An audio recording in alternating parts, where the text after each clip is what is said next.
Muito bem, meus caros. Estamos aqui para um novo vídeo. E hoje nós vamos falar a respeito de um assunto importantíssimo. E, exatamente por isso, por ser fundamental, é pouco estudado. Ou, em muitas situações, chega a ser menosprezado nos dias de hoje. Nós vamos conversar hoje a respeito de pontuação, ou seja, vamos falar daqueles sinaizinhos, na verdade, um sistema de sinais que nós usamos para tornar o texto, para tornar as frases mais claras, mais compreensíveis, mostrando com que pausas, com que tipo de entonação nós devemos ler. Ou seja, nós vamos falar de um recurso que pode parecer muito pequeno ou muito simples, mas que é essencial para a comunicação escrita. Mas, como eu sempre repito para vocês, em tudo que envolve a gramática, não se trata só de decorar algumas regrinhas. Não se trata de decorar as regras e depois ficar tentando aplicar essas receitinhas prontas no nosso texto. Não, isso não funciona, não funciona. O que a gente precisa, antes de tudo, é entender a origem desses sinais, a origem da pontuação. Compreendendo como e por que esses sinais apareceram, bom, então nós vamos começar a entender a finalidade, o objetivo, o propósito de nós usarmos esses sinais quando a gente escreve. Esses sinais, a vírgula, os dois pontos, o ponto de interrogação, o ponto e vírgula, todos eles, eles não existiram sempre. Até onde as pesquisas evoluíram, o que nós sabemos é que eles começam a surgir no terceiro século antes de Cristo, graças a um bibliotecário chamado Aristófanes de Bizâncio, que foi o bibliotecário-chefe da famosa Biblioteca de Alexandria. Antes de Aristófanes, os textos escritos em grego não tinham sinais. Não havia sequer distinção entre letras maiúsculas e letras minúsculas. Os gregos praticavam o que a gente pode chamar de uma escrita contínua, ou seja, eles escreviam os textos sem nenhuma pontuação entre as palavras e sem nenhum espaço entre as palavras. Claro, isso obrigava o leitor a ler, a reler, a tresler o texto para conseguir entender alguma coisa. Porque era responsabilidade exclusiva dele, do leitor, descobrir o caminho que ele precisava percorrer naquela massa de letras, para separar as palavras, para construir as frases e, assim, entender o que o texto efetivamente queria dizer. Então, imaginem um pouco aí a situação daqueles leitores.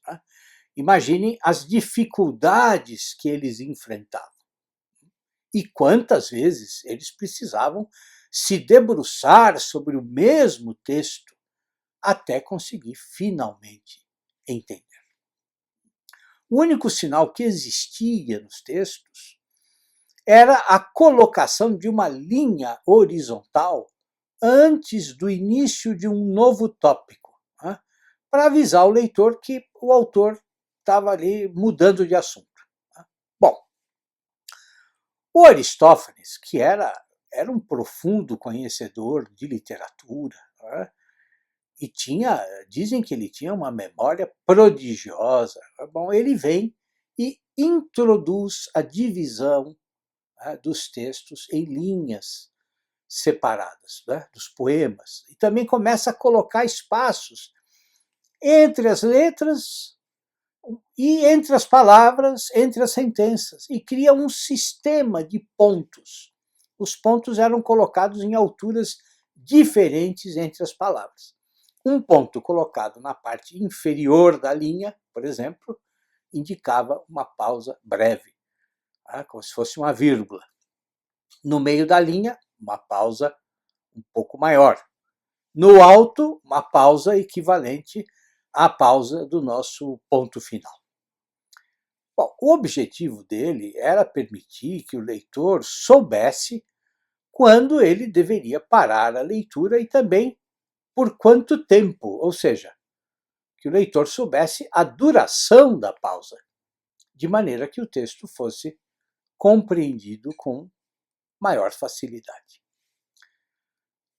Acontece que essa solução não durou muito tempo.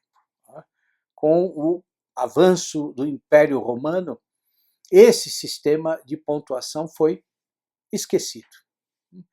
E é até compreensível que tenha sido assim, porque a cultura romana era muito voltada à arte da oratória, à arte da eloquência.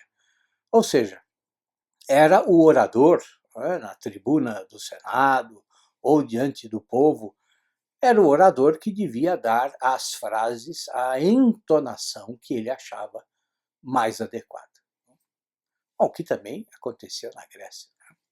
Bom, vão ocorrer aí, no decorrer do tempo, algumas experiências de reutilização dos sinais do Aristófanes. Mas são exceções.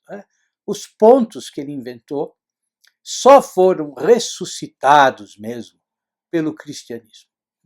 Exatamente porque os cristãos valorizavam a transmissão do conhecimento por meio da escrita e porque, claro, queriam proteger o significado original dos evangelhos. Mas vai ser só no século VII, com Santo Isidoro de Sevilha, que o sistema de pontuação do Aristófanes vai ser formalmente retomado. Bom, esse Santo Isidoro de Sevilha produziu aí uma espécie de enciclopédia chamada Etimologias. Uma enciclopédia na qual, como toda enciclopédia, ele tenta congregar, reunir todos os conhecimentos da sua época. Bom, e a importância dele foi imensa, tá?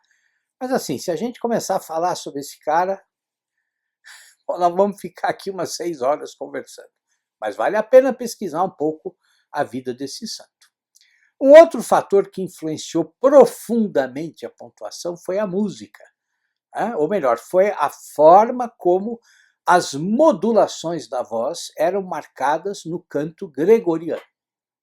Se vocês tiverem a curiosidade de pesquisar a respeito da forma de notação utilizada nos cantos gregorianos, vocês vão ver que, em muitos casos, os sinais lembram aí um pouco os nossos sinais de pontuação. Bom, essa é a história muito resumida, né? Quer dizer, a história da escrita no Ocidente, ela está repleta de sinais que foram usados e depois gradativamente foram abandonados até a gente chegar ao atual sistema que nós usamos nas línguas ocidentais.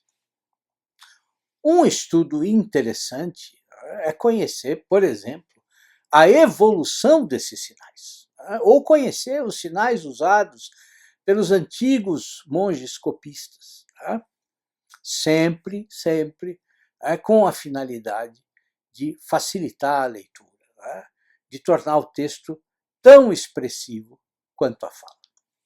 E claro que a evolução desses sinais também é inseparável do surgimento e do desenvolvimento da impressão de livros.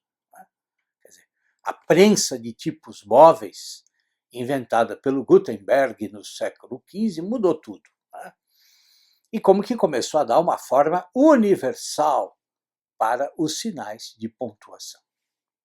Claro, a partir do momento em que se começa a produzir livros, ou seja, quando se torna mais acessível o contato com o texto, surge a necessidade de se universalizar os sinais de pontuação. Não é? Por quê? Porque um livro impresso na França ou na Espanha não podia ter sinais aí, né, diferentes dos que apareciam nos livros ingleses. Mas, mas o que é importante perceber nessa história toda? O fundamental é perceber que os sinais de pontuação não surgem do nada. Eles não são a imposição de uma lei, de uma norma. Não é que um dia alguém aí acordou de mau humor e decidiu inventar um monte de sinais e de regrinhas para sei lá eu, para atormentar a nossa vida. Não é isso. A coisa não caiu do céu. Os sinais de pontuação surgiram da necessidade de tornar a comunicação escrita tão clara quanto a comunicação falada. Imaginem se esses sinais não existissem. Quando nós falamos, nós não precisamos deles. Por quê? Porque nós temos 3 elementos que se combinam para reforçar a ideia que a gente quer transmitir. Nós temos as palavras, nós temos as diferentes entonações da nossa voz e temos os gestos, temos as expressões do nosso rosto, temos os movimentos do nosso corpo. Mas, quando nós escrevemos, como é que o nosso leitor vai saber que uma determinada frase é uma pergunta ou uma exclamação? Como é que ele vai saber quais as pausas que a frase precisa ter? Ele precisa da vírgula. Não sei se vocês conhecem uma história que contam aí do rei Carlos I de Portugal. Dizem que o rei estava lá atendendo os ministros quando entregam para ele o pedido de um condenado. Esse preso, ele implorava para ser perdoado, para receber um indulto do rei.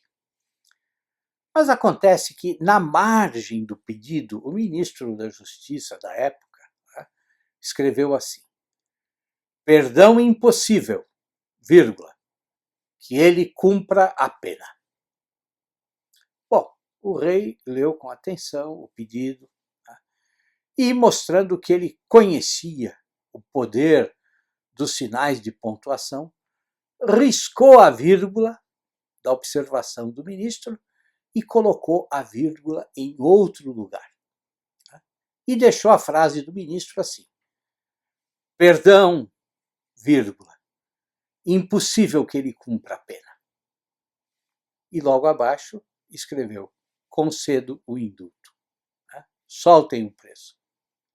É só uma historinha aí engraçada, mas mostra como a posição de uma vírgula pode mudar a vida de uma pessoa. E não há exagero. Não há exagero quando eu digo isso. A escrita, ela pode expressar todas as modulações da nossa fala, toda a riqueza quase musical que a nossa fala tem. E é por isso que existem os sinais de pontuação. E uma outra coisa importante, pensem um pouco em todos os textos, em todas as obras da literatura ocidental que estão aí, que concentram todas as experiências da nossa cultura, em todos esses séculos da nossa civilização. Bom, nesses textos, vocês não vão encontrar emoticons. Esses textos não têm as figurinhas que hoje a gente usa para se comunicar nas redes sociais, no WhatsApp, no Telegram. Não. Então, compreender as funções dos sinais de pontuação vai nos ajudar a penetrar nas emoções que a escrita pode transmitir, nos ritmos diferentes que a escrita pode apresentar. Vai nos permitir, inclusive, conhecer melhor o estilo dos escritores, Porque todo texto, todo estilo literário tem um ritmo. O ritmo não existe só na poesia, existe na prosa também. E esses ritmos estão relacionados ao conteúdo do texto. Todo bom texto expressa uma correlação, uma adequação, uma correspondência entre o ritmo das suas frases e o conteúdo. Hoje, na literatura contemporânea aqui no Brasil, muitos escritores se esquecem disso. E é por isso que a gente vai ler aí alguns autores e as frases deles têm todas o mesmo tamanho. Não sei se vocês já passaram por essa experiência. É terrível. E os personagens deles falam como se fossem gagos, ou como se fossem bêbados. Ou seja, os sinais de pontuação existem para indicar não só as pausas da frase, mas as melodias da frase. E é por isso que não dá para entender as funções desses sinais se a gente não faz leitura em voz alta. E leitura em voz alta é algo que raramente se vê hoje nas escolas. E isso é um absurdo, um absurdo.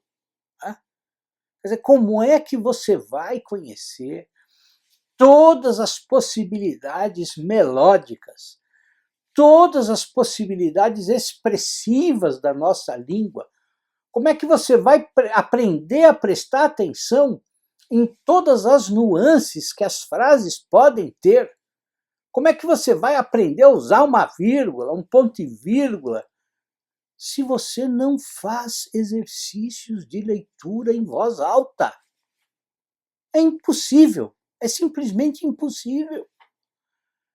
É por isso que nós temos essa alta taxa de analfabetismo funcional, porque as pessoas sabem ler, mas não sabem interpretar as variações, as modulações dos textos. Variações e modulações que são construídas com imensa ajuda dos sinais de pontuação.